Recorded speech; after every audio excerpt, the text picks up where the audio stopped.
222페이지죠. 4.2 공자의 겸손한 지식철학과 전지주의 비판인데 오늘은 다유리가 한번 읽어봐. 네. 공자의 이 개연적 지식의 경험론적 원칙은 또한 인간이 만물 만사를 다 알지도 못하지만 다 알 필요도 없다는 지적 겸손의 중도적 지식철학 또는 중도적 회의주의의 입장을 바탕에 깔고 있다. 따라서 공자는 인간 지성의 능력에 회의적일지라도 자포자기적, 피론주의적 회의주의에 빠지지 않았던 것이다. 우리의 정상적 삶에 필요한 지식의 정확성 수준은 개연성 근사치만으로도 충분하기 때문이다. 여기서 자포자기적 회의주의를 피론주의라고 하는 이유가, 피론이라는 히랍 그 철학자는 알렉산더 대왕을 따라 종군한 철학자의 제자로, 어떤 철학자의 제자로 인도까지 와서 인도에서 약 20-30년 정도 유학을 한 걸로 경력에 나와 있어요.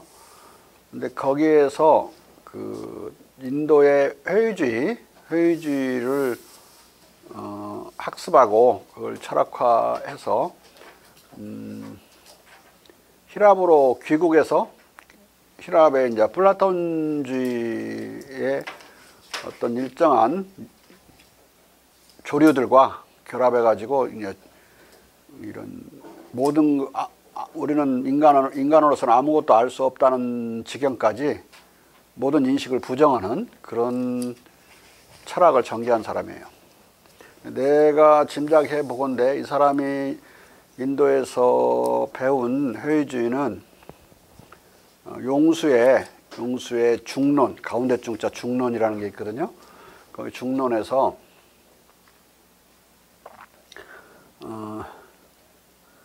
이 만물은 그 존재하지도 않고 또 존재하지 않지도 않다. 존재하지 않는 것도 아니다. 그런 이제 그 회의주의적인 입장을 취했는데, 기본적으로 존재한다는 것은 정지해 있을 수가 없기 때문에 늘 변하고, 변하는 건 두 가지죠. 늘어나든지 소멸하든지 둘 중에 하나이기 때문에 소멸 중에 있거나 말하자면 생성 중에 있는 것일 뿐이지 정지해서 존재해 있는 건 아무것도 없다고 하는 입장이에요. 그래서 존재를 늘 생각하면 그것이 없다는 거, 그 존재가 무엇이냐 논리적으로 보면은 답을 할 수가 없죠.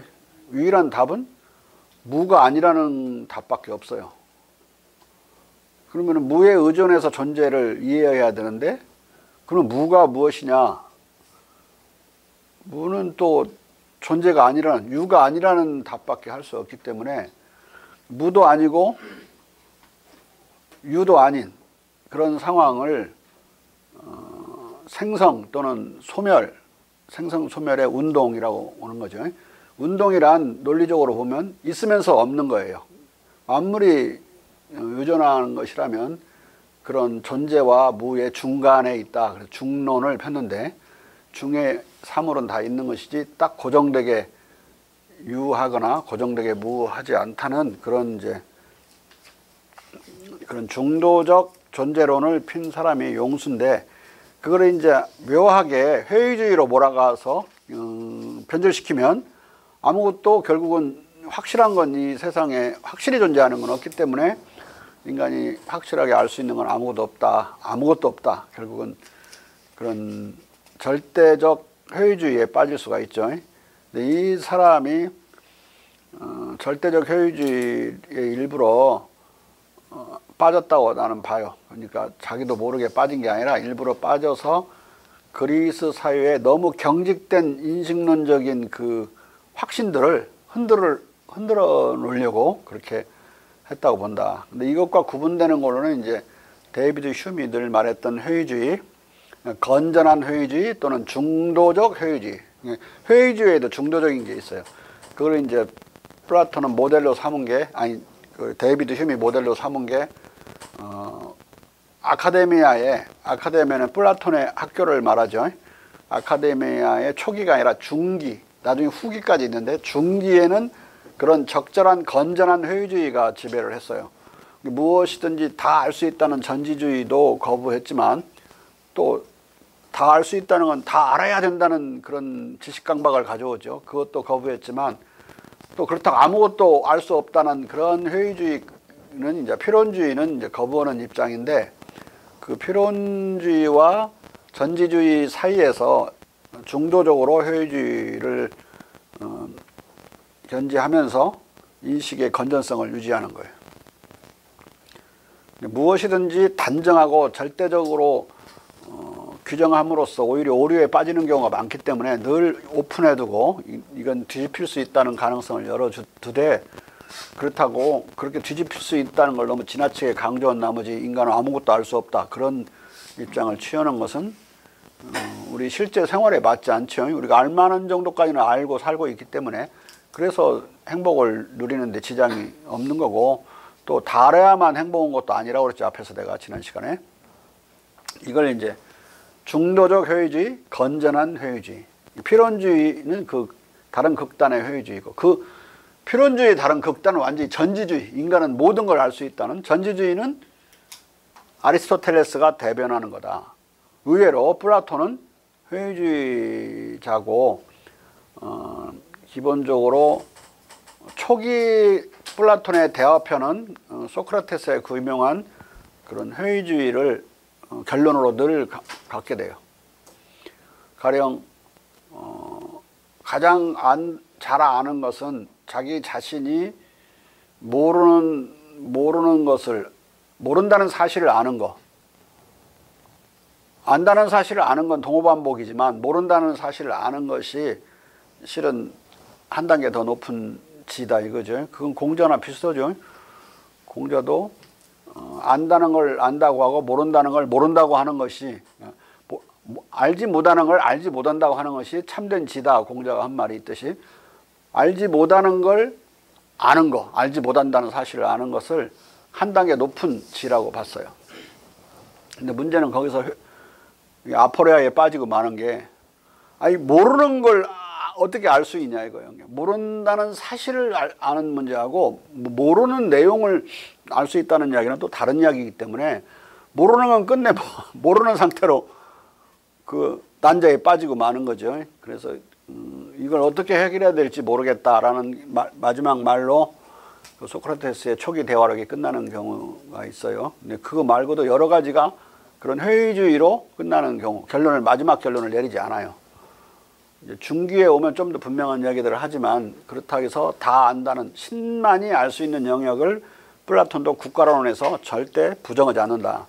인간이 다 알 수 있는 게 아니라. 신만이 알 수 있는 건 뭐로 이제 말했냐, 신전을 어디에 지어야 될지, 신전에 어떤 신들을 모셔야 될지, 또 신전에 어떤 것들을 갖춰야 될지, 뭐 이런 것들은 결국은 점을 쳐서 결정하는 수밖에 없지, 인간이 결정하는 게 아니라, 점은 이제 아폴론 신전에 가서, 델피 신전이죠. 아폴론을 모신 신전에 가서 점을 쳐오는 거. 국가가 있으면 꼭 뭐 제전을 할 수 있는, 제사를 지낼 수 있는 그 신전이 필요한데, 그걸 어디다 지낼 것인가는 신한테 물어야지 사람이 결정할 수 있는 것도 아니고, 그리고 옛날에 이미 있었던 계시들에 대해서는 무조건 존중을 한다. 이런 원칙들이 국가론으로 나와요. 그건 이제 나중에 법률이라는 데서도 여전히 인간이 알 수 없는 영역은 그냥 비워둔 채 결정한다. 심지어는 일반 행정에서도 이 신의 뜻을 인간이 알 수 없는, 결정할 수 없는 것은 신에게 물어서 결정하는 것들이 있다. 가장 대표적인 것은 분실물을 찾아줘야 되는데 계속 분실물이 쌓이면 계속 누적돼가지고 누구 줄지 모르잖아요. 그러면 플라톤은 점쳐가지고 델피 신전에 물어서 그냥 아무한테나 나눠주든지, 거기 지정해주는 사람에게 나눠주는 거. 해결은 해야 되니까. 우리 지금 지하철에 엄청나게 놓고 간 물건들이 많아가지고 지금 지하철 공사에서 엄청 힘들어요. 보관료 생각하면 사실 큰 돈이 들어가는데, 이제 점쳐서 결정 안 하니까 계속 쌓여 있죠, 이게. 아마 지금 대단한 양이라 한번 내가 어디 뉴스에서 봤는데, 그 처리 곤란으로 엄청나게 어려운 걸 들었어요. 그런 것, 일상적인 서무 행정조차도 점쳐서 결정해야 되는 경우는 점쳐서 결정해야 된다고 플라톤을 생각했으니까, 그건 인간이 알 수 없는 영역을 늘 염두에 두고 있는 거죠. 일정하게 모르는 부분은 비워두고, 공자도 거리걸태한다고 그랬죠. 비워두고 알 수 있는 부분에 대해서 인간은 모든 노력을 다해서 알려고 애를 써야 된다. 이게 이제 건전한 회의주의라고 할 수 있는 거예요. 그리고 지금 가지고 있는 지식도 절대적 확신으로 단정하지 않는다. 왜 이건 언제든 뒤집힐 수 있고 더 시대가 바뀌고 역사가 발전하면은 이전에 이렇게 믿고 있었던 것도 뒤집힐 수 있죠. 그렇지만 지금까지는 그걸 뒤집어야 될 이유가 없는 경우에는 일단 신뢰를 하는 그런 지식주의적 또는 지식적 자세. 양극단 알겠죠? 필연주의와 전지주의. 사변적 이석 만능주의에 빠져 만물 만사를 다 알 수 있다고 허풍을 떨거나 궁극적 진리를 단언적으로 언명하는 전지주의적 오만을 떨면서 오류 속에 빠져 허우적거리며 우리의 삶을 오도하고 가로먹기보다는 다문다견, 거리걸태의 원칙에 따라 미심쩍고 위태로운 것들에 대한 한시적 또는 궁극적 불가지를 인정하고 인지적 탐구 대상에서 제외시키는 가운데 알 필요가 있는 만큼 최대로 아는 것이 더 나은 것이다. 또한 우리의 지식의 한계가 개연성에 머물고 이 한계를 넘는 것을 알지 못하거나 회의적 입장을 취한다고 해서 아무것도 또는 조금도 알 수 없다는 절대적 회의주의에 빠지거나 절망할 필요도 없다. 우리의 행동과 관련된 필요한 사실을 아는 것으로 우리의 삶은 충분히 족하고 풍요롭기 때문이다. 물론 이 경험적 불가지의 영역은 서구의 합리론적 철학사조에서 다른 모습으로 등장한다. 플라톤은 경험을 넘어가는 이 불가지의 영역을 천재적 철학자의 이성적 지혜로 알 수 있는 이데아의 세계로 격상시켰고, 데카르트는 본질 또는 실체라고 부르며 본유관념의 명석하고 판명한 확실성으로 포착할 수 있다는 근대 합리주의적 형이상학을 수립했다. 임마누엘 칸트는 일단 영국 경험론의 압박 때문에 이 경험적 불가지의 영역을 순수 이성에게 알려지지 않는 불가지의 물 자체라고 부른 후 뒤통수를 치듯이 다시 실천 이성의 자유의지로 정복하고 깔아뭉갰다. 물론 데카르트도 인간은 인간 자신의 존재, 내 자신이 존재하는 것도 의심할 수 있다. 내가 지금 꿈꾸고 있을 수도 있고 내가 존재한다고 착각할 수도 있기 때문에 나의 존재까지도 철저히 회의하는 그런 입장에서 그 회의를 불식시키는 그 토대를 찾아서 철학을 구축하려고 그랬어요. 그러니까 앞에 그 회의는 방법론적 회의라고 그래요. 그러니까 확실한 것을 찾기 위해서 방법론상 전제하는 회의. 나 자신의 존재를 의심한다. 내가 존재한다고 착각할 수도 있고 존재한다고 꿈속에서 확신할 수도 있고 또는 헛것보듯이 그렇게 할 수도 있기 때문에 회의할 수 있죠. 나 자신의 존재를. 다윗은 자기가 있는지를 어떻게 알아?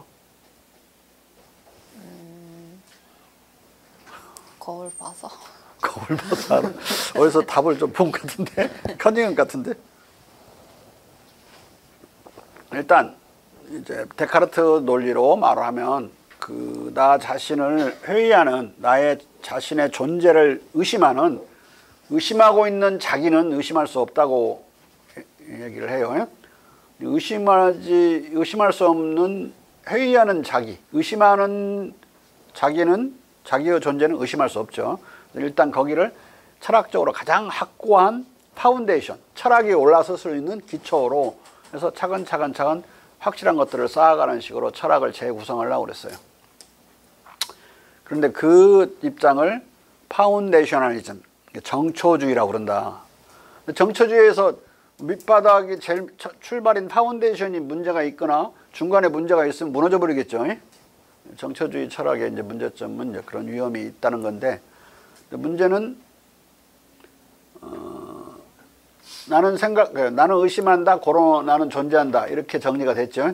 그 말은 의심한다는 건 생각하는 작용이기 때문에 나는 생각한다, 고로 나는 존재한다, 이렇게 정리가 돼요. 의심한다, 고로 나는 존재한다가 더 많이 나오고 나중에 마지막 정리할 때만 나는 생각한다, 고로 나는 존재한다로 최종 정리가 되는데, 문제는 내가 의심하는지를 어떻게 알았는지, 내가 생각하는지를 어떻게 알았는지, 생각하는 것과 다른 나의 정신작용을 알아야만 생각하는 걸 이해할 수 있잖아요. 아까 존재에는 무가 없으면 이해할 수 없듯이 마찬가지로 이게 생각하는 것은 반대가 느끼는 거죠. 느끼는 것이 아니기 때문에 생각한다고 생각하는 거니까 과연 그 사람이 생각한다고 하는 것을 어떻게 알았느냐. 생각한다고 반복되면 무한히 발산돼서 결국 생각하는 것이 뭔지를 모르게 돼요. 결국은 간단하게 끝나면 나는 생각한다고 느낀다지. 그런 라이프 니츠는 데카르트의 가장 충실한 제자였지만 이건 생각한다고 생각한다는 아니고 내적 확신이라고 그랬어요. 내적인 느낌. 내가 생각한다고 하는 내적 느낌이니까 생각으로부터 존재를 도출하려고 하는 데카르트의 야심은 붕괴돼 버리죠. 실은 느낌으로부터 도출해야 되니까. 물론 그 같은 동시대에 존 로크는 그 데카르트의 그 태제를 비판하면서 I feel therefore I am. 나는 느낀다, 고로나는 존재한다고 맞지. 그 생각하니까 존재한다는 말도 안 된다. 왜? 어린이들은 생각하지 않을 거고 3살 이전에는 또 기절한 사람도 생각하지 않을 텐데 뭐 존재하지 않는 거냐. 결국은 잠을 자든 기절하든 어린이든 간에 다 존재할 수 있으려면 어린이도 느끼기는 하죠. 그리고 기절한 사람도 느끼니까 나중에 깨어날 때 깨우면 일어나는 거고 잠자는 사람도 느껴요. 만약에 잠자는 사람을 흔들어서 깨우는데 안 느낀다면 그게 깨워질 수 있겠어요? 잠자면서도 뭔가 느끼니까 깨워지는 거지. 그러니까 깨기 직전에 뭔가 느끼는 거야. 잠속에서. 무슨 알겠죠? 그러니까 그 모든 것을 다 포괄할 수 있는 나는 느낀다, 고로나는 존재한다 이렇게 말을 해야 된다고 인간 지성론에서 이제 존 로크가 강력하게 주장을 하면서 데카르트를 부정하죠. 나는 느낀다고 하는 사실로서 내가 존재한다는 것을 알고 느끼고 안다 이제 이렇게 생각한 거죠.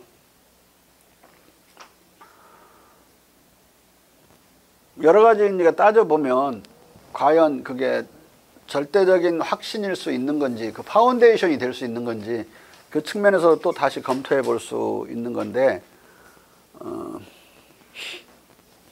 나는 생각한다 또는 나는 의심한다 고로 나는 존재한다고 그랬을 때 사실 그 안에는 그런 직관이 그 사람은 직관이라고 그래서 이성적 직관 사유의 직관이라고 그러는데 이성적 직관이 아니라 실은 존재한다는 입장에 나는 뒤에 그러므로 나는 존재한다는 그 뒷말에서 입장에서 보면 생각하고 있는 동안에는 자기가 존재하는지 몰라요.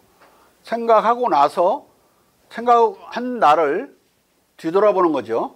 역추리를 해서 그 생각으로부터 나의 존재를 도출해내는 거라고.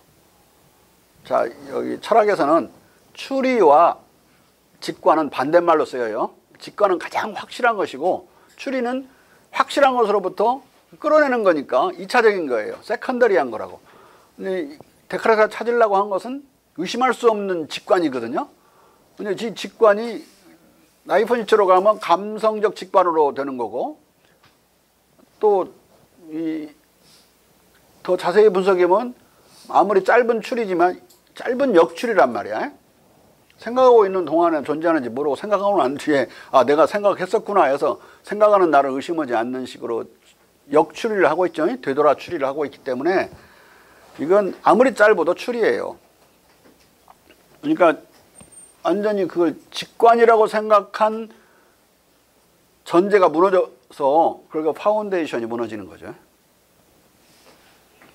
데카르트의 그런 말들도 실은 따지고 보면 말이 안 되는 이야기라고 볼 수 있고 따라서 그런 정초주의도 문제지만 그걸 정초할 수 있는 궁극적이고 최초의 출발이 되는 그 인투이션, 직관이라는 것도 그 사람이 말하는 직관이라는 것도 없는 것이다. 물론 그렇다고 나는 느낀다, 고로나는 존재한다도 완벽한 것이라고는 물론 할 수가 없죠.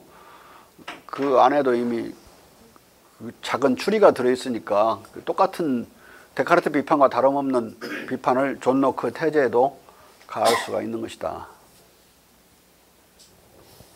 결국 내가 나의 존재를 알 수 있는 것은 결국 느낌에서 오는 거지만은 그것도 다 아는 게 아니라 어떤 일정한 추리를 통해서 내가 대상 세계를 보고 있고 본다는 건 느끼는 거죠. 느끼는 걸 통해서 대상 세계의 존재를 느끼고 있는 나는 의심할 수 없죠. 일정한 추리가 있어서 나의 존재를 추리적으로 알 수 있는 거예요. 그런데 진정으로 나의 존재를 내가 알거나 남의 존재를 알기 위해서는 이런 인식론적인 어프로치로는 불가능하다. 왜 불가능하냐? 이 장래 시장의 그 자아를 내가 몰라요. 보이진 않아. 얼굴도 보고 몸도 보고 그럴 수 있지만은 이 사람의 자아는 보이지 않는 거라고. 저 사람의 자아, 다른 자아도 안 보이고 나의 자아도 내가 나를 볼 수 없죠.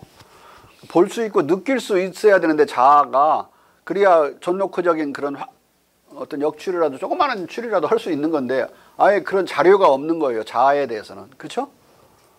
근데 자기가 자기 있다고 확신하죠, 우리는. 그리고 남의 자아들이 있다고 생각하고 눈에 보이는 자아만이 아니라 전화 끄트리에서 전화하고 있는 다른 자아도 있는 걸로 가정하고 잘 얘기를 한단 말이에요. 결국은 다른 사람의 자아는 다른 사람의 자아의 존재는 다른 사람의 자아의 존재감이에요. 존재감. 그 존재감은 우리가 이게 오감으로 알 수 있는 게 아니에요. 오로지 공감으로만 알 수 있다. 오감과 다른 공감이라는 감정 기능을 통해서 알 수 있다. 문제는 남의 자아를 그렇게 존재감으로 알 수 있는 건 좀 쉽게 해결이 되지만 자기의 자아를 자기가 5분 전에 자기 자아를 자기가 알죠. 그래서 후회도 하고 내가 잘했다고 뿌듯한 흐뭇함도 느낄 수 있지만 지금 그 흐뭇함을 느끼고 있는 또는 과거 5분 전의 자기 행동을 반성하거나 뉘우치고 있는 자아, 흐뭇해하는 자아, 뉘우치고 있는 자아, 그걸 어텐티브 에고라고 그러거든요. 주의 자아라고 그러는데 어텐티브 에고가 알 수 있느냐 문제가 가장 최후의 가장 어려운 문제예요.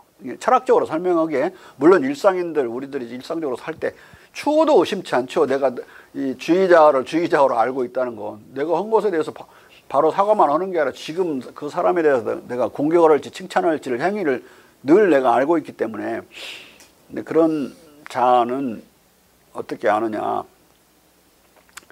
일단 거울을 통해서 아까 우리 다율이가 거울이라고 하는데 거울을 통해서는 거의 순간적으로 알아요. 거울 속에 비친 자기를 알죠 우리가. 근데 거울이 없는 때에는 어떻게 하냐? 옛날부터 물거울이란 말이 있어요. 물거울은 물하고 거울을 띄어쓰는 게 아니라 한 글자로 되어 있어요. 우리 국어에. 늘 물에다가 거울을 만들기 전에 원시 시대부터 물에다 자기 모습을 비춰서 보고 뭐 화장도 하고 뭐 세수도 하고 이제 그랬던 거죠. 물 거울을 통해서 자기 자아의 얼굴, 자기 자아를 담고 있는 얼굴을 알아보고 자기 자아를 알았어요. 놀라운 일은 아닌데 자기 자신을 알 수 있다는 거, 자기 자신을 물 거울에 비춰볼 수 있다는 거. 근데 문제는 자기 자신의 얼굴, 자기 자아를 담고 있는 자기 자신의 얼굴을 알아보는 동물이 몇 종류나 있느냐? 얼마 되지를 않아요. 개도 자기 집에서 기르는 개들이 자기 집 모습을 못 알아봐. 막 낯설어해요. 어떤 놈은 더 멍청하면 짖어 거기다 대고. 쥐가 저한테 짖어. 알 수 있는 동물들이 코끼리, 그다음에 그 돌고래, 그리고 침팬지, 인간, 영장류와 이제 그런 코끼리 이런 돌고래 정도가 알아요 자기 자신을. 유명한 실험이 있죠. 침팬지가 어떻게 자기 자신을 아느냐 문제. 침팬지한테 수면제를 먹여놓고 잠깐 잠자면 뭐 흔들면 깨니까 수면제를 먹여놓고 여기다가 누주를 빨갛게 칠했단 말이에요. 보통 때 이제 지 거울을 보고 잘 노는 녀석인데 과연 이 거울 속에 있는 자아를 자기라고 생각하고 놀고 있는 건지 다른 침팬지로 생각하고 놀고 있는지 알 수가 없잖아요. 그러니까 그걸 실험으로 어떤 식으로 놀고 있는지를 알고자 이제 여기다 빨간 누즈를 칠했는데, 이제 좀 있으니까 이제 깨어났죠. 거울에 보통 때처럼 자기를 쳐다봤는데, 그 침팬지는 여기 빨간 누즈가 칠해진 얼굴을 보고 그 거울을 닦으려고 그러는 게 아니라 바로 이마에다가 대고 닦으려고 한단 말이에요. 그건 거기 속에 있는 모습이 자기라는 사실을 알고 있다는 거죠. 침팬지도 자기를 알아본다. 그럼 자기를 알아보는 것은 우리가 거울에 비춰보거나 물거울에 비춰봐서 아는데, 맨 거울이 없는 데는 자기를 어텐티브 에고를 내가 에고가 몰라야 되는 거냐? 거울이 없는 데서는 물이 흔하다고 오지만 물이 지금도 없잖아. 여기에 하나도 비춰볼 데가 없는데 어떻게 아느냐? 공감하는 다른 자아는 대부분 우리가 거울로 써요. 다른 자아가 나를 알아보는 걸 내가 바로 알아보는 거야. 여기 사이가 짧기 때문에 거의 뭐 9억만 분의 1초 차이로 상대방이 나를 알아보는 걸 내가 바로 알아보기 때문에 상대방의 영혼은 나의 거울이야. 서로가 서로에 대해서 공감을 통해서 거울로 활용한다. 그래서 이제 우리의 모든 동양의 책들은 자기를 반성할 때는 늘 자기를 거울에 비춰본다는 말을 많이 써서, 책들은 뭐 자칫 통감처럼 이렇게 거울감자를 같은 걸 많이 써요. 심지어는 의학서도 그냥 동의보감, 그게 거울감자예요. 또는 뭐 중요한 어떤 모델이 되는 것도 본보기 이런 걸 귀감이라고 그러죠. 그 귀자는 거북 귀자야. 거북이처럼 귀중한 어떤 뜻의 거울이다. 거울이란 말을 많이 써요. 책 제목으로, 역사책 제목으로 우리 스스로를 알아본다는 뜻인데, 왜 거울감자가 그렇게 많은지 알겠죠? 그러니까 이미 서경에도 물거울만 쳐다보지 말고 백성을 거울 삼아야 된다. 어떤 임금이 쥐가 백성들에게 어떻게 비춰지고 있는지 저를 알아야 된다는 이야기니까, 지금 거기 논리에도 나를 알려면 상대방의 나를 비춰봐서 아는 거죠. 공감의 원리가 거기에 작용을 하고 있다. 서경에도 서너 번 그런 규절이 나와요. 물거울만 거울로 보지 말고 백성도 거울 삼아야 된다.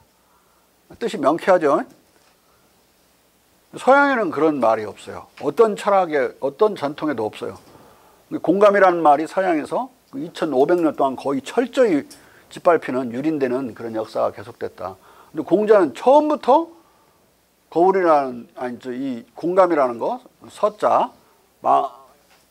같을 여자 밑에 마음 십자가 서자거든요. 이렇게 공감이라는 뜻인데, 2500년 전에 이미 공감을 철학의 중심으로 끌어들인 거, 그러니까 거기서부터 완전히 상반된 철학의 길을 우리는 가게 됐다. 아무리 동서양의 철학의 유사성이 있다 할지라도 그런 점에서는 이제 철저히 배치되는 철학이 돼요. 자, 공자가 이런 합리론을 생전에 접했다면 틀림없이 모두 다 오류의 위험을 아는 사이불학과 부지이작의 독단론으로 보고 멀리했을 것이다. 공자와 마찬가지로 베이컨도 인간은 아무것도 할 수 없다는 자포자기적 할 수가 회의주의와 아니라 알 수 없다는 자포자기적 회의주의와 모든 것을 다 알 수 있다는 전지주의적 독단주의, 이 양자를 둘 다 거부한다. 우리가 중간 단계를 거쳐 가장 일반적인 원리에 제대로 도달하기까지의 확정적 원리를 수립하는 것과 단언을 하는 것을 망설이는 가운데 일종의 판단 유예를 내세우며 사물에 대해 확신의 결여를 불러일으키고 있다는 또 다른 반론이 있다. 그러나 우리가 염두에 두고 의도하는 것은 확신의 결여가 아니라 양지 또는 건전한 확신이다. 자, 우리가 중간 단계를 거쳐 가장 일반적인 원리에 제대로 도달하기까지의 확정적 원리를 수립하는 것을 망설인다. 이 말은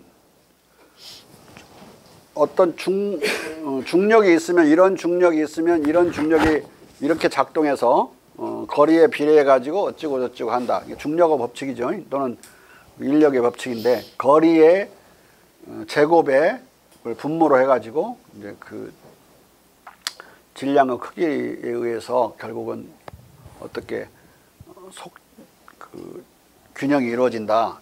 별들, 위성들 간에 이 뉴턴의 이 법칙에 따르게 되면 그것을 훌륭히 중간 단계까지 설명한 거예요. 근데 이제 끝까지 확정적 원리, 가장 일반적인 원리까지 도달하는 건 뭐냐면 그 인력의 원인은 뭐지? 라고 하는 그 답하려는 선까지 가는 거야.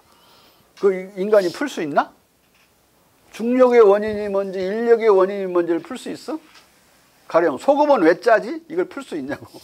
소금을 이만큼 집어넣으면 짜지고 그 비례해서 더 집어넣으면 더 짜지고 덜 집어넣으면 싱거워지고 이 비례를 우리는 알 수가 있어요. 그렇지만은 또 소금이 기본적으로 짠 성질을 가지고 있다는 거, 거기까지 중간 단계까지 지식을 알 수 있어. 근데 왜 짜냐고 이게 묻게 되면 평생 연구해도 알 수가 없는 거예요.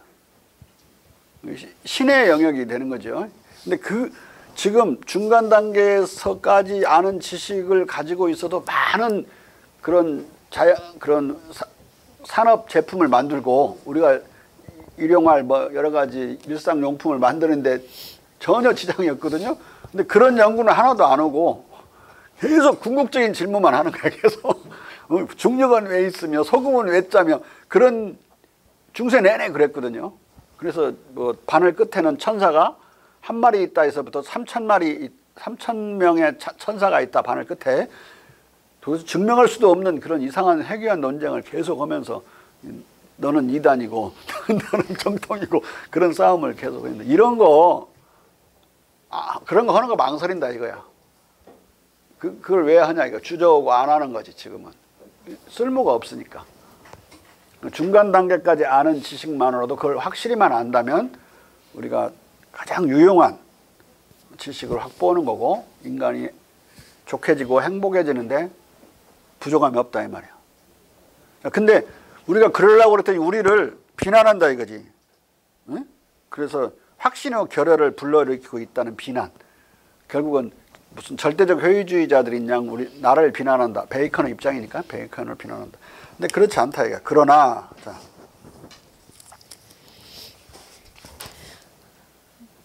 그러나 우리가 염두에 두고 의도하는 것은 확신의 결여가 아니라 양지 또는 건전한 확신이다.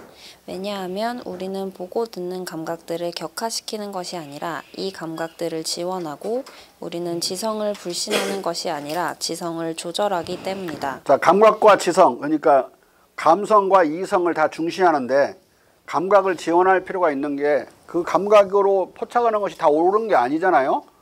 틀릴 수 있기 때문에 다양한 어떤 보조장치, 뭐 실험도구나 뭐 만환경, 현미경 이런 것들로 지원, 에이드, 서포트 할 필요가 있어요. 그래야 온전하게 볼 수가 있으니까. 너무 작은 건 못 보잖아요. 우리가 감각이.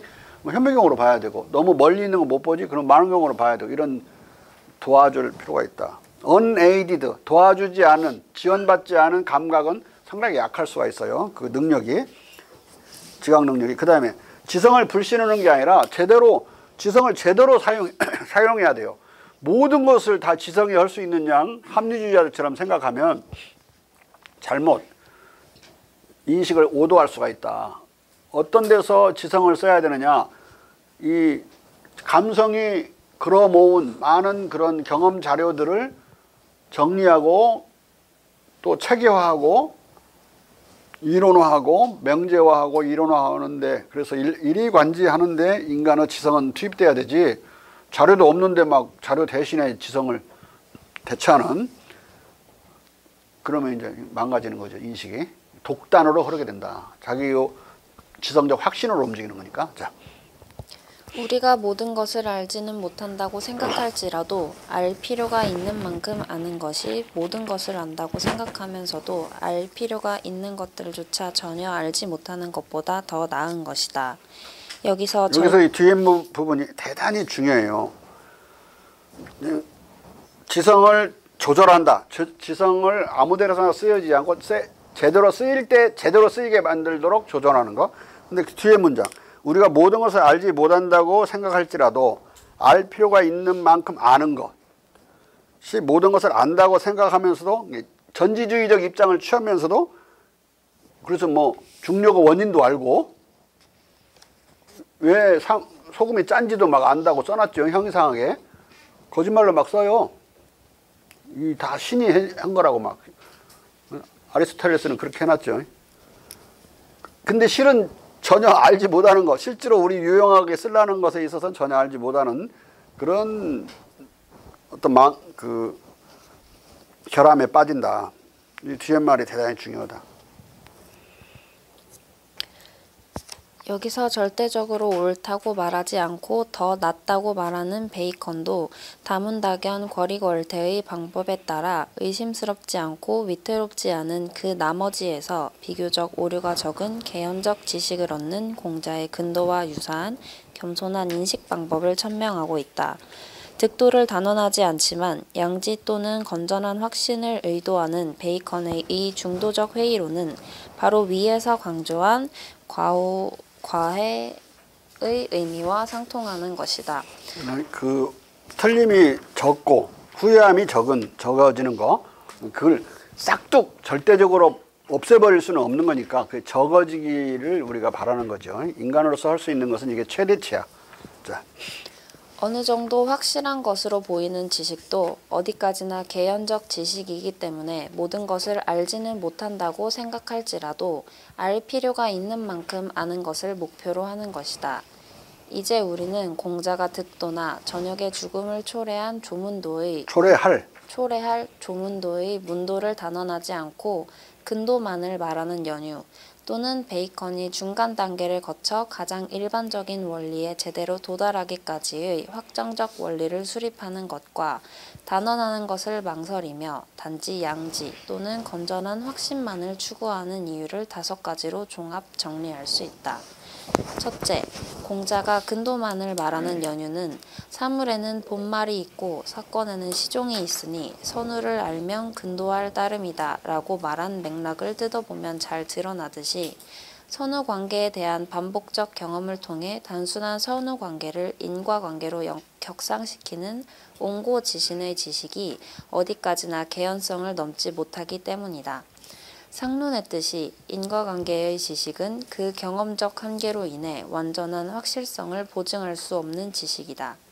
본말, 시종, 선후관계들의 지각에 대한 습관적 믿음에서 나온 인과성의 지식은 절대적 확실성의 지식이 아니다.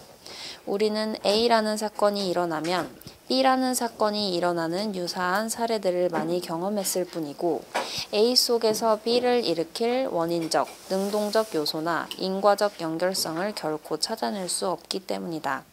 우리는 자연적으로 다만 A와 B가 선후관계로 나타나는 계기, 시계열적 연발 현상만을 반복적으로 지각했을 뿐이다. 우리의 정신은 이와 같은 유사한 연발 현상을 여러 차례 목도하면 의례 A와 B의 연발 현상에 인과적 연결관계라는 범주적 딱지를 붙여주고 다음에도 유사한 현상 A-가 일어나면 B-가 뒤따라 일어날 것으로 예견하는 습관적 조건 반사의 사고방식이 있을 뿐이다. 이게 습관적이 되려면 여러 번 반복된다는 것이 대전제가 돼야 되죠. 습관은 반복되지 않으면 되지 않으니까. 원래 습관의 습자도 반복한다는 뜻이에요. 날개 우자가 2개 있잖아요. 날개 2개로 파득파득 여러 번 한다는 뜻이고, 그래서 익숙해지는 거죠. 익숙해지면 2개가 연발로 일어났을 뿐인데 연결되어 있다고 생각하는 그런 생각이 그야말로 관습적으로 들어요. 또 뿐만 아니라 내가 이 마음을 먹고 이걸 여기다 놓았어요. 여기서 여기로 놓았어. 그러면 나의 마음의 의지와 이것이 옮겨진 것은 결과로 연결되어 있죠. 사물들 사회에는 내가 이걸 이쪽으로 옮기려고 하는 코살한 그런 인텐션이 없어요. 그냥 당구공을 하나, 빨간 공을 딱 때려서 검은 공을 움직이면 그 빨간 당구공이 검은 공을 움직이려는 원인적 의도가 없다고. 내가 이걸 움직이려고 하는 건 다른데 사람들은 그게 원인적 이유가 있는 것으로 착각을 해요. 이 빨간 당구공 안에 검은 당구공을 움직이려고 하는 마치 인텐션이 있었던 것처럼 착각을 한다. 근데 그 빨간 당구공을 타격하기까지 내가 큐 때는 나의 의지에 따라 움직였지만 첫 번째 맞은 빨간 당구공은 지 멋대로 움직일 수 있어요. 잘못해서 딴 걸 때릴 수도 있죠. 그러니까 이 빨간 당구공은 그 검은 당구공을 움직일 그 큐대를 진 사람의 의도와 같게 움직일 아무런 원인적 또는 의도적 그런 힘이 없다고 그 안에. 저리도 때리고 이리도 되고 뭐 빨간 당구공이 빨간 당구공을 때릴 수도 있는 거야. 그런데 제대로 딱딱딱 맞잖아요. 그럼 마치 이게 이 빨간 당구공이 그런 의도를 갖고 움직이는 것처럼 착각을 한다. 마찬가지로 앞에서 바람이 불면 나뭇잎이 떨어진다. 그러면 그게 첫 번째 일어나는 A라는 사건이면 그 다음에 그 일어나는 바람이 똑같이 불었어요. 그 바람은 첫 번째 분 A 사건의 바람과 다르죠. 유사할 뿐이지 다르다고. 그 다음에 나뭇잎이 또 떨어졌으면 떨어지는 나뭇잎은 이전에 떨어진 나뭇잎이 아니잖아. 유사한 나뭇잎이 떨어질 뿐이라고. 근데 이걸 대여섯 번 반복을 해요. 그러면은 이게 뭐 같은 걸로 착각을 하면서 바람 속에 나뭇잎을 떨어뜨리려는 의도가 있는 것이냐 그렇게 착각을 한단 말이에요. 그 착각은 우리 뭘로 나타나느냐. 연발된 사건인데 연결된 사건으로. 단순히 컨정크션, 연접된 사건인데 연결 사건으로 착각한다. 그런 것들을 영화에서 많이 활용을 하죠. 여기서 나는 스위치를 누르는 장면 하나 찍고 저 건물이 붕괴되는 장면 하나 찍으면 여기서 눌러서 붕괴되는 걸로 그렇게 착각을 한단 말이에요. 실은 두 개는 완전히 연발로 일어날 사건일 뿐이고 연발로 돌렸을 뿐이죠. 편집을 그렇게 한 것이지. 이게 자연에 있는. 근데 만약에 아까 5번 바람이 불었는데 5번 똑같이 나뭇잎이 비슷하게 떨어졌다. 6번째 안 떨어졌어. 안 떨어질 수 있는 이유는 여러 가지 있죠. 바람이 좀 약하든지 나뭇잎이 너무 세게 붙어 있든지 여러 가지 이유로 안 떨어질 수 있는 거예요. 그러면 이제 더 이상 그렇게 아까 말한 대로 그 바람이 그런 의도가 있는 것으로 착각은 안 하겠지만은 그래도 그런 텐덴시는 있는 걸로 하게 되면 경향으로 인지하게 되면 개연성 또는 확률 개념으로 우리가 그걸 파악하게 된다. 그러면은 그 바람 안에 그런 의도가 있다는 착각도 좀 약화되겠죠.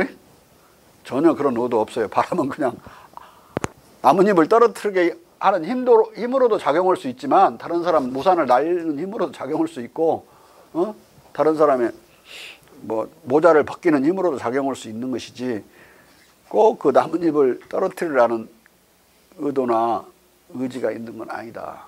구분할 수 있겠어요? 인간이 다른 사물을 움직이는 그 관계를 막 일반적으로 적용하는 대단한 착각인데 그게 일어난다.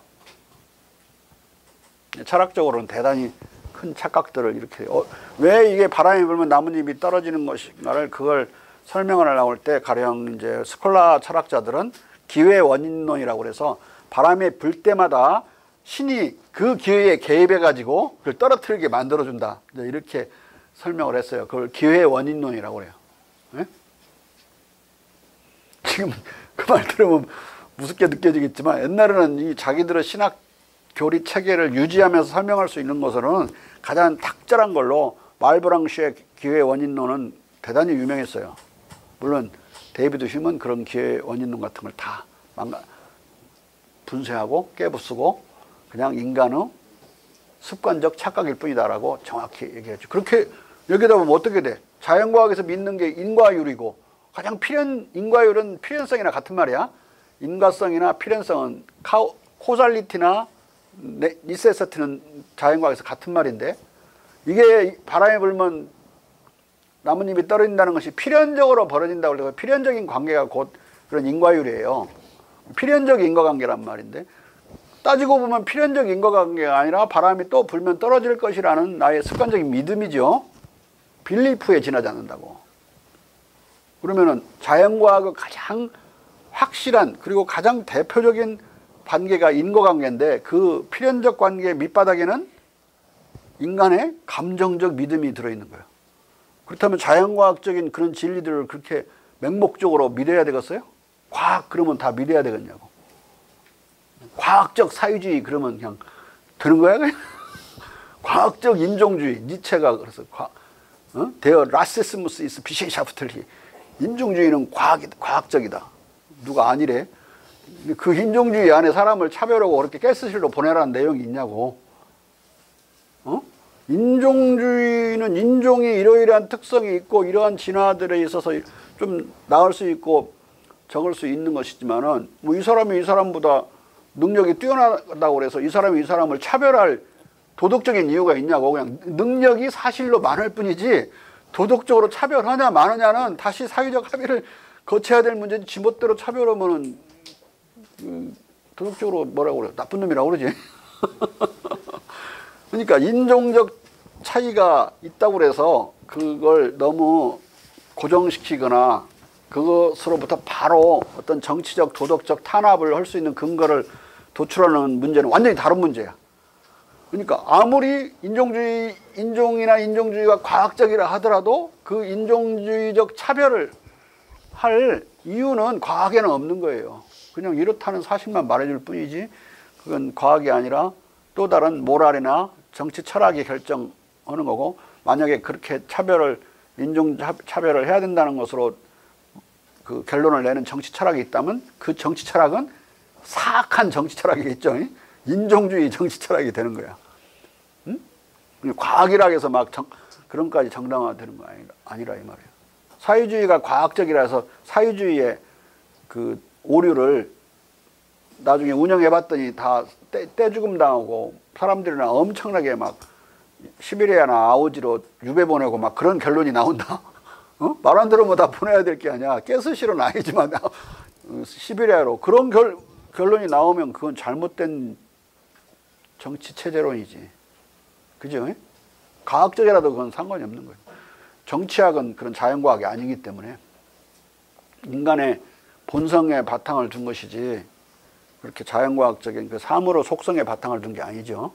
사물의 속성으로는 그렇게까지 과학을 확신할 수 있을지 몰라도 인간의 감정이나 도덕은 얼마만큼 도덕심을 높일 수 있느냐에 많이 좌우될 수 있다. 대단히 낮은 도덕 수준의 사유도 있을 수 있는 거고 대단히 높은 공자가 바라던 그런 높은 수준의 자기 자신들을 모두가 잘 셀프 에듀케이션을 해가지고, 셀프 에듀케이션은 이제 공자는 수신이라고 그랬는데 고귀해진 사람들이 사는 땅도 있을 수 있는 거고 그렇게 많은 차이가 날 수 있습니다. 참으로 질서는 그러지 않죠.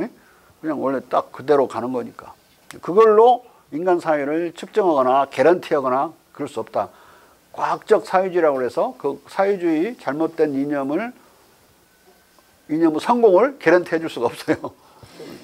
즉 인과관계란 도 자체가 아니라 도의 근사치일 뿐이다. 물론 인간의 인지 능력이 근도에 그칠 뿐이더라도 상술했듯이 인간과 도 자체는 잠시도 떨어질 수 없다.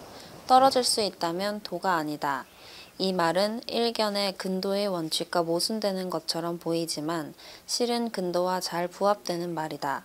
부지불식하지만 우리는 우리의 존재와 삶 속에서 천지의 도 및 우리의 자연적 육체, 심리, 정신의 도와 잠시도 떨어져 있지 않다. 그러나 우리는 가령 우리의 육체적 자율신경계의 자율적 작용도 다 알지 못하듯이 이 솔성의 도를 다 알 수 없다. 우리의 존재 자체와 달리 우리의 인식에서는 득도할 수 없고 늘 근도에 그칠 뿐이다. 우리가 모르지만 우리의 소화기능이나 우리의 호흡이나 이런 것들, 혈액의 움직임은 정확히 도에 따라 움직이고 있어요. 근데 우리가 다 알지 못하죠. 더 알 필요도 없을 것이고, 그렇다고 의사는 다 아느냐? 의사도 잘 몰라요. 다 100% 알면 치료가 100% 되겠지. 그렇지만은 우리 육체는 조금이라도 도에서 어긋나면 돌아갈 수가 없겠죠. 이 우주도 마찬가지야. 우리가 우주 비밀을, 운동의 법칙을 다 모른다고 해서 우리는 근도만 할 수 있을 뿐이야. 알려고 많이 가까이 갈 뿐이지 다 알지 못하더라도 이 도의 세계는 작용을 계속하고 있다. 정확하게. 자. 둘째, 근도의 다른 이유는 상론했듯이 불가지의 영역을 거리궐퇴해야 하기 때문이다. 근도의 다른 이유란 이 말은 인간이 득도하지 못하는 다른 이유는 이 말이에요. 득도하지 못하는 다른 이유는 자.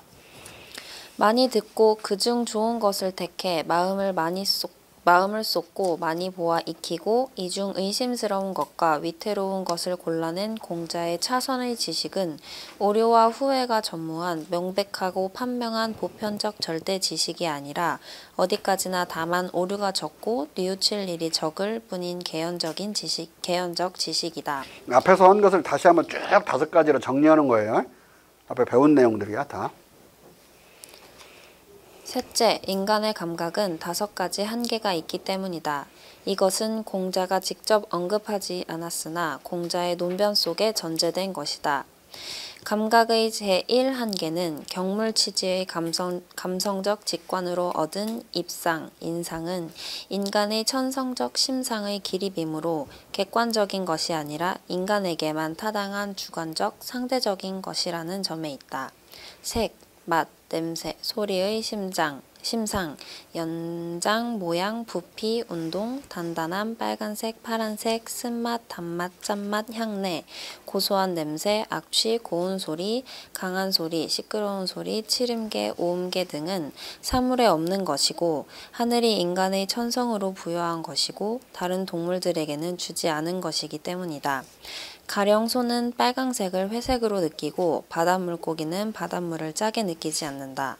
다른 동물들에게는 인간에게 주어진 심상과 완전히 다른 심상이 주어져 있다. 그러니까 우리가 바닷물을 먹어보고 짜다고 그러면 물고기는 동의하지 않을 거예요. 저기들은 거기서 사는 홈그라운드인데 그러니까 똑같은 사물에 대해서 각 동물과 우리 인간들은 동물들끼리도 다르지만 우리 인간하고도 조금씩 다 다르고 어떤 건 본질적으로 다를 수도 있죠. 우리가 더럽다고 생각하는 똥 속에 똥 구더기는 살잖아요. 홈그라운드야 그게. 완전히 반대되는 느낌을 받을 수가 있다. 자. 객체는 이런 심상을 인간에게 보내는 것이 아니라 다만 일정한 성질의 입자와 일정한 파장의 파동만을 인간에게 보낼 뿐이다. 우리는 이 맛 볼 수 있는 입자와 가시광선의 파장을 인간의 본성에 고유하게 본유하는 오감의 심상들, 소리, 모양, 운동, 색깔, 맛, 냄새, 촉감으로 포착한다. 따라서 입자, 파동, 마찰 등의 감각적 포착, 지각에 의해 일으켜지는 인간 영혼 속의 심상, 즉 인상은 인간에게만 있는 것이고 따라서 객관적, 절대적인 것이 아니라 주관적, 상대적인 것이다.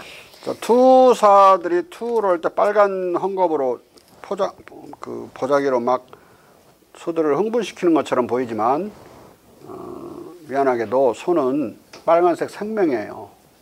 그러니까 그 포장에 펄럭대니까 화가 나는 거지 그 빨간색에 흥분하는 건 아니다. 그리고 소만이 아니라 라이언, 사자도 그 붉은색을 못 봐요. 그러니까 빨간색만 못 보는 게 아니라 빨간색 비슷한 색을 다 못 보니까 가을에 아프리카에서 가을에 사냥할 때는 이게 그 붉은색 그런 노루 색깔하고 그 큰 풀포기들 색깔이 비슷해지면서 그들을 잘 포착을 못 한다고 그래요. 사냥률이 확 떨어진다고. 생명이니까, 빨간색 생명이니까. 자. 그러므로 인간의 감성적 직관은 100% 확실한 것, 절대적인 것, 100% 객관적인 것이 아니다. 자, 100% 객관적이라는 것은 인간에게도 빨가면 다른 동물에게도 다 빨가야 되는데 아니잖아요. 그건 자체 우리에게만 갇혀있는 섬의 인식이야. 인간섬. 다른 동물들에게는 적용되지 않는 것이다. 알겠죠? 절대적이라고 우기거나 절대 보편적이라고 우길 수는 없는 것이다. 인간의 기준으로 동물을 기르면 동물들 많이 죽어요. 집에서 길러보면 그렇잖아. 그거 뭐라고 하냐면 우리가 손똥 났다고 그러는데 우리 기준으로 너무 이뻐하면 죽어. 내가 어린 시절에 토끼를 길러봤는데 토끼가 너무 새로 새끼 난 걸 이뻐서 자꾸 만졌더니 죽더라고. 가만히 있어야 되는 절대 어떤 휴식이 필요한 그 새끼들을 너무 괴롭힌 거지. 손똥 나서 죽는다고 그러죠. 자. 만약 인간의 인상을 절대적인 것으로 간주한다면 이것은 인간 파시즘적 종족의 우상이 되고 말 것이다. 인간 파시즘은 인간만을 최고로 치는 거예요. 다른 동물을 우습게 알고 무시해버리는 거죠. 자. 감각의 제2한계는 인간이 가진 감각의 지각 가능성에 가로놓인 본성적 한계다. 인간은 이 지각 가능성의 한계를 벗어나면 대상을 전혀 지각하지 못한다. 상론의 뜻이 인간은 가령 적외선, 자외선, 미세 물체를 보지 못하고 고저의 초음파를 듣지 못하고 개와 다른 동물들이 지각하는 아주 미세한 냄새와 맛을 지각하지 못한다. 심지어 인간의 감각은 오감을 다 동원해도 방사능을 전혀 감지하지 못한다. 가이거 개수기 같은 도구를 써서 딱딱거리는 소리로 방사능의 존재를 탐지해내더라도 방사능의 양상 자체는 여전히 오리무중이다. 그럼 뭐 양상이 어떻게 된가 모양인데 모양으로 볼 수가 없잖아요. 방사능의 모양을. 다만 소리만 딱딱서 여기 방사능이 있구나. 그것만 확인할 수 있을 뿐이야. 그리고 소리의 그 화급함으로 세게 있구나. 이 정도 그 개수를 잴 뿐이지 양상을 알 수가 없어요. 대단히 그러니까 우리가 안다고 자부할 수 없는 에너지라고 볼 수 있죠. 그 원자력은. 자. 이런 이유에서도 우리는 인간의 감성적 직관을 100% 확실한 것으로 규정할 수 없다.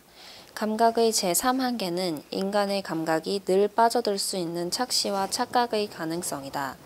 따라서 인간은 자신의 감성적 직관의 내용을 100% 확실한 것, 객관적인 것으로 믿을 수 없는 것이다.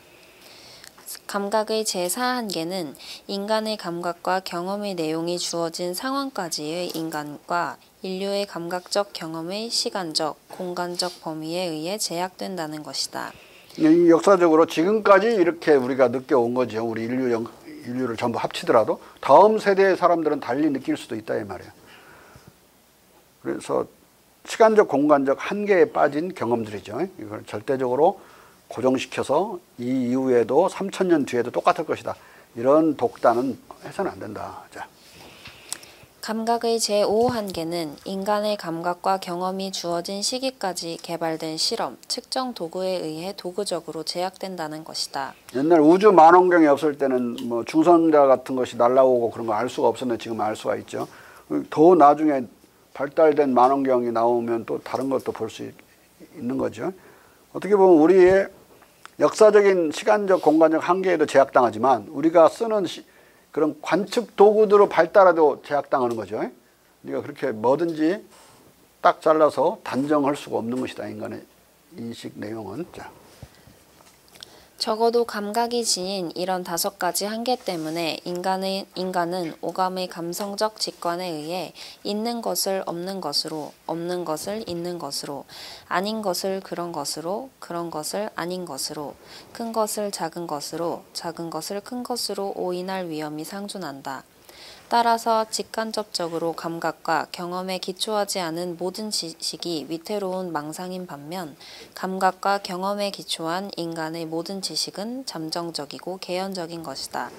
이 때문에 사물들 간의 중요한 일치, 불일치 및 사물의 실존에 대한 목전의 감성적 직관도 절대적으로까지 확신할 것일 수는 없는 것이다. 에피쿠리언 같은 경우는 눈앞에 보는 건 그것보다도 확실한 거 없다. 그건 진리라고 그랬어요. 눈앞에 보는 것도 우리는 작은 건 못 보는데, 그렇죠?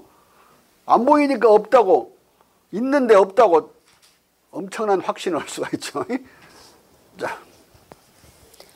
인지의 세계에서 절대 지식은 없다. 그러므로 감각 및 감성적 직관과 관련해 득도와 문도를 단언할 수 없고 근도에 만족할 수밖에 없는 것이다. 이게 득도가 있어야 득도자로부터 도를 들을 수 있죠. 득도나 문도나 실은 두 개가 연쇄되어 있는 거예요. 근데 공자는 조문도, 아침에 도를 들으면 저녁에 죽어도 좋다고 그랬죠. 근데 안 돌아가셨어. 끝까지 살으셨어. 들을 일이 없었거든. 문도할 수가 없어갖고. 응? 자. 지금까지 세 가지 이유에서 따라서 감각적으로 지각되는 모든 것을 절대적 지식으로 보는 에피쿠로스와 홉스의 소박 경험론은 그릇된 것이다. 이 감각주의적 절대 지식론도 일종의 전지주의다. 에피쿠리언도 감각으로 다 알 수 있다고 그랬으니까 나름대로 전지주의예요. 근데 인간의 이성으로 일반적인 개념을 인식하면 이 세상을 다 알 수 있다. 그건 아리스토텔레스거든요. 아리스토텔레스는 아예 전지란 말을 써요. 인간의 이성으로 개념을 파악하면 구체적으로는 몰라도 사람 그러면 사람을 개념을 알면 알 수 있고 다른 개 그러면 개도 다 알 수 있고 구체적인 개는 몰라도 추상적인 일반적인 개를 알 수가 있다. 그리고 전 세계를 알 수 있고 뭐 우주도 알 수 있다고 그런 전지주의에 빠져 있었어요. 그렇게 아는 거에 뭐 아는 거야? 넷째, 외부 사물들의 독립적 실존 자체가 감각에 대해 완전히 확실하지 않기 때문이다. 인간은 금방 목전에서 보았으나 지금은 보기를 중단한 원근의 무수한 사물들의 실존을 감각과 이에 관련된 기억으로 확신할 수 없다. 여러분들 지금 아침에 떠날 때 다 집을 놓고 왔는데 집이 지금 그대로 있나? 보통 그 있는 것을 근거를 대라고 하면 철학적으로는 답이 안 돼요. 지금까지 습관적으로 있었으니까 또 있을 거라고 하는 것이지 철학적으로 있는 걸 입증해라. 입증할 수가 없어요. 응? 지금 전화로도 알아볼 수도 없다고. 막 의심하면, 이성적으로 의심하면 답변을 못해. 각 씨한테 전화했더니 있더라. 각 씨가 그 강도가 들어갔고 딴 데 잡혀가고 전화 받으면서 있다고 가짜로 대답하고 있는 거. 그게 아니라고. 1%도 그 가능성이 없다고 증명해봐라. 응? 화상통화 해도 뒤에서 보여주면서 집에서 잡혀 있으면서 아무 안전하다는 사실을 알 수가 없다. 그러니까 눈앞에 있는 대상도 돌아서면 나에게는 기억으로만 남는 거잖아요. 그걸 지금 있다, 내 등 뒤에. 내 금방 돌아서 다유리를 등 뒤로 있는데 다유리가 읽는 소리가 안 들리면 그냥 안 읽고 있다 이렇게 확신을 해야 되는데 누가 그걸 나한테 논리적으로 확신시켜주냐 이 말이야. 읽다가 집에 가버렸는지도 모르는데 화장실 갔는지.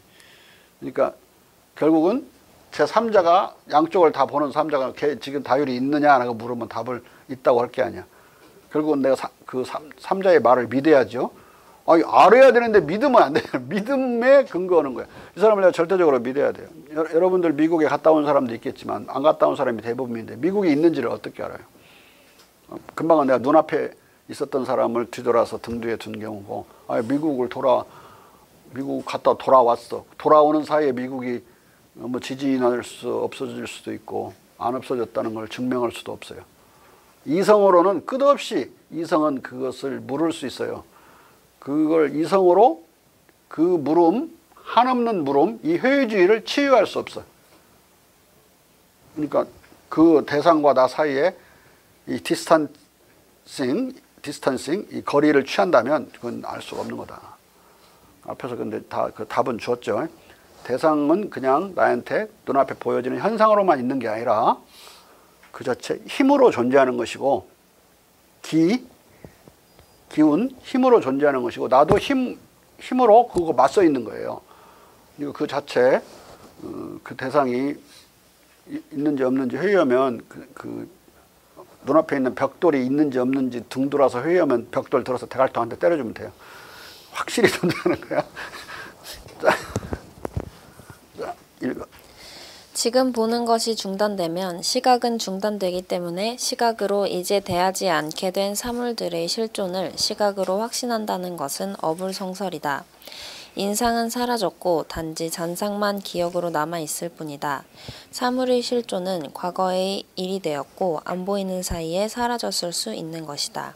그러나 중단된 시각은 이제 이 사물들의 확실성을 전할 수 없다. 그리고 기억은 조금 전까지 보았던 사물들만을 감당할 뿐이고 기억 속으로 감각적 지각들의 입력이 끝난 이후에도 계속 실존하는 사물들의 존재를 증언할 수 없다.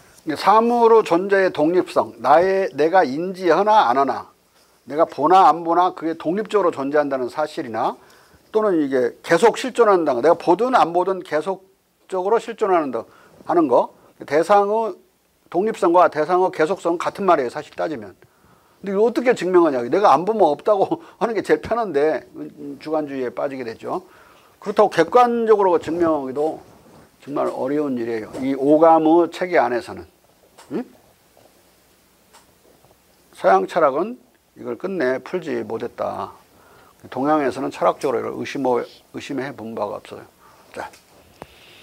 외부 사물의 실존에 대한 믿음은 가령 데이비드 휴메에 의하면 사물의 실존의 형대적 항상성과 이 사물의 변화의 일관성이 한번 노를 저어 움직여진 배가 계속 한 방향으로 움직이는 관성과 같은 상상력의 타성과 결합함으로써만 형성된다.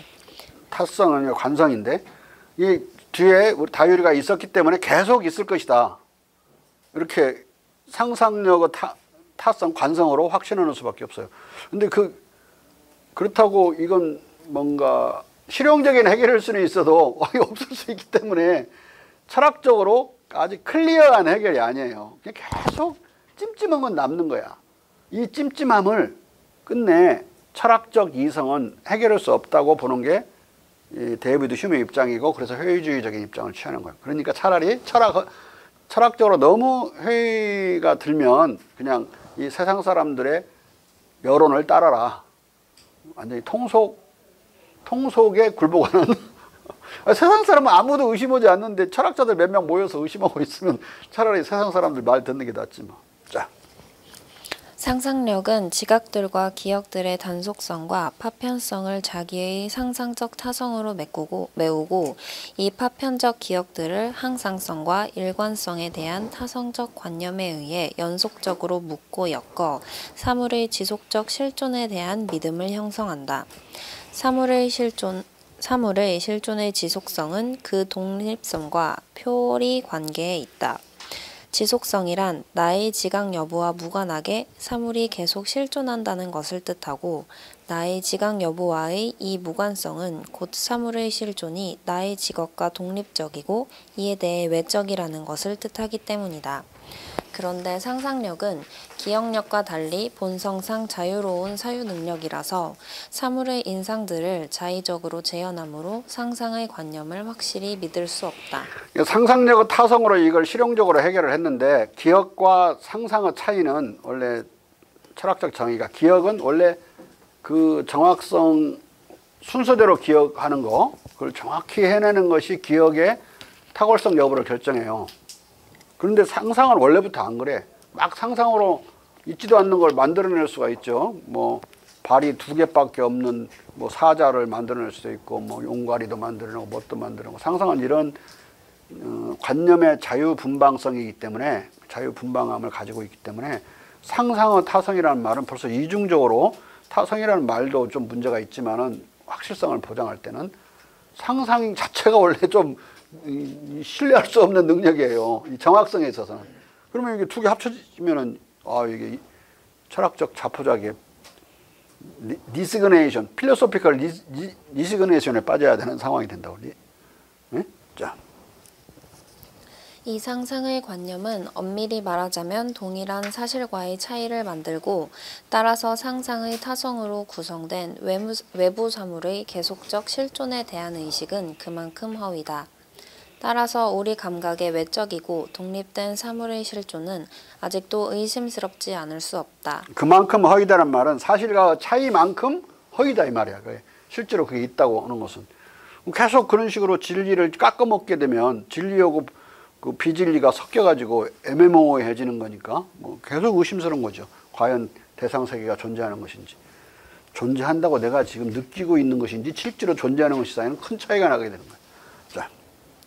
그러나 휴은 외부 사물의 실존에 대한 믿음이 사물의 실존의 상대적 항상성과 이 사물의 변화의 일관성이 상상력의 타성과 결합함으로써만 형성된다고 말하지만, 이것은 좀 부정확한 말처럼 들린다. 상상력의 타성과 결합하기보다 습관적 믿음의 타성 및 예감과 결합한다고 말하는 것이 더 정확할 것이다. 지금 논의는 목전에 있는 사물의 목전에 있는 사물의 독립적 실존을 눈으로 보고 기억하는 감각 단계에 머물러 있지 아직 사유 단계까지 나아가지 않았기 때문이다. 상상은 사유, 지성에 속하는 반면 습관적 믿음과 예감은 감성에 속한다. 외부 사물의 독립적, 지속적 존재에 대한 시각적 지각과 경험은 한동안 계속되면 반복 경험과 유사하게 외부 사물이 계속 있을 것이라고 믿는 습관을 낳는다. 그리하여 인식 주체가 등을 돌려 이 사물을 더 이상 보지 않게 되더라도 습관적 믿음에 따라 기억 속의 이 사물이 계속 존재할 것이라고 믿고 예감하게 되는 것이다. 나는 지금 흉처럼 상상력이라는 우리의 능력을 동원하고 있는 게 아니라 바로 우리가 믿음과 예감이라는, 습관적 믿음과 예감이라는 말로 이걸 대체해서 그 사람의 설명을 도와주려고 그래요. 흉의 설명을. 자. 이 믿음과 예감은 사물의 존재를 시각적으로 본 지가 오래면 오를수록 더 강렬할 것이다. 물론 상상의 타성을 습관적 믿음의 타성과 예감으로 바꿔놓더라도 사물의 독립적 존재에 대한 대한 의심은 마찬가지로 지워질 수가 없다. 믿음과 예감은 엄밀한 지식이 아니라 개연적 지식이기 때문이다. 믿음과 진리 간의 차이, 예감과 참 지식 간의 차이만큼 의심은 끝내 지워지지 않는 것이다. 내가 지금 흉을 도와줬다고 그래가지고 믿음과 예감이란 말로 대체했다 해서 그 근본적인 의심, 객관적으로 이 사물이 계속적이고 또 독립적으로 존재하는지에 대한 그 의심은 해결되지 않은 거야. 이걸 어떻게 해결해야 되냐 이 말이야. 자. 우리가 의식을 명료히 하고 관심을 집중하고 엄밀하게 생각하면 이 의심은 사라지는 것이 아니라 오히려 그러면 그럴수록 더욱 집요하게 불러일으켜진다. 이것은 앞서 한번 우리가 흉과 더불어 상론했다. 따라서 데카르트가 주장하듯이 관심의 집중은 외부 사물의 독립적 실존과 관련된 이 회의론에 대한 치유책이 될 수 없다. 자, 이 데카르트는 관심을 집중하면, 그래서 클리어 앤드 디스팅크트해지면 진리를 알 수 있다고 그랬어요. 이 경우에도 아주 관심을 집중하면 이 의심이 해소될 수 있다고 말을 하겠죠. 처방을 하라면 데카르트는. 근데 오히려 이런 경우에는 계속 관심을 집중해서 엄밀하게 생각하면 생각할수록, 아주 이성적으로 생각하면 생각할수록 그 100% 확실성이라는 건 계속 붕괴되는 거예요. 그렇죠? 그래 안 그래요? 아주 관심을 아주 집중하면 더 의심스러워진 거예요. 자. 의심은 주제들에 대한 심오하고 격렬한 반성적 성찰로부터 자연스럽게 생겨나는 것이기 때문이다. 철학자들이 의식과 사유에 관심을 집중할수록 오히려 의심은 더 커진다.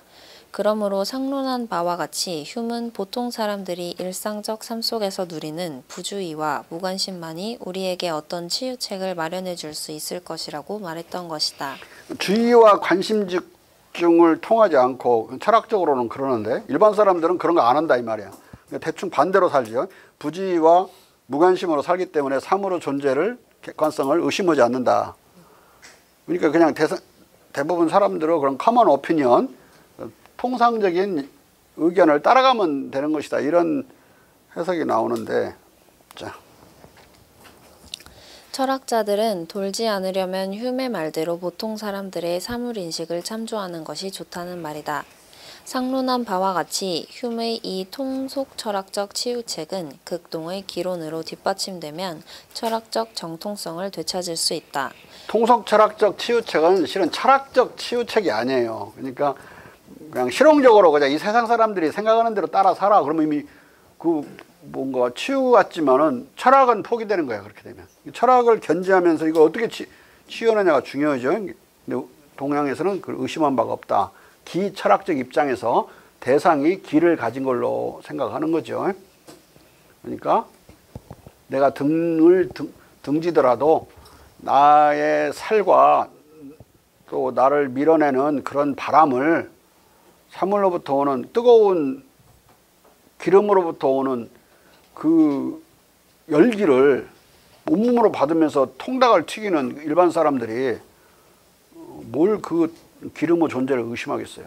눈으로 보는 거, 등 뒤로 가면 괜찮은 거가 아니고 등도 뜨거운데 그 화기, 기를 느끼는 거야. 이런 거 안에서요. 우리는 그 바람으로 우리를 부는 경우, 우리가 막 날아가는 경우도 있죠. 태풍 같은 거 불거나 다른 사물들도 그 자체 내 앞에서 있을 만한 힘을 가지고 있으니까 이 책상도 버티고 있는 거예요. 안 그러면 모래처럼 무너져야 되죠. 근데 내가 그걸 발로 걷어찼다.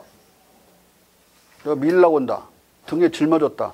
내가 안 본다고 그래가지고 지게에다가 큰 암석을 짊어졌다고 그래가지고 내가 보지도 않고 내가 직접 그 돌멩이를 암석에 닿지도 않았으니까 오감으로 포착이 안 되니까 그 암석의 존재를 의심한다? 있을 수 없죠. 무거워 죽겠는데 내가 뭘로 버티는 거야? 나의 근육으로 버티는 거예요. 그걸 이 오감으로는 해결이 안 되는 거라고.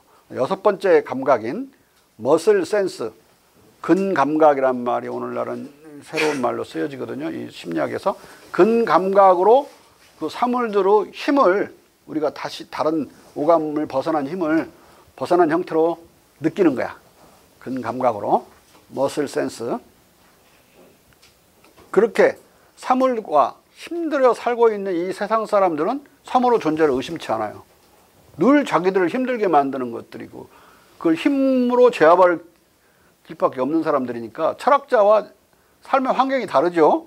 철학자도 차라리 그러니까 돌멩이 짊어지는 게 낫고 그 치킨 튀겨보는 게 낫다고.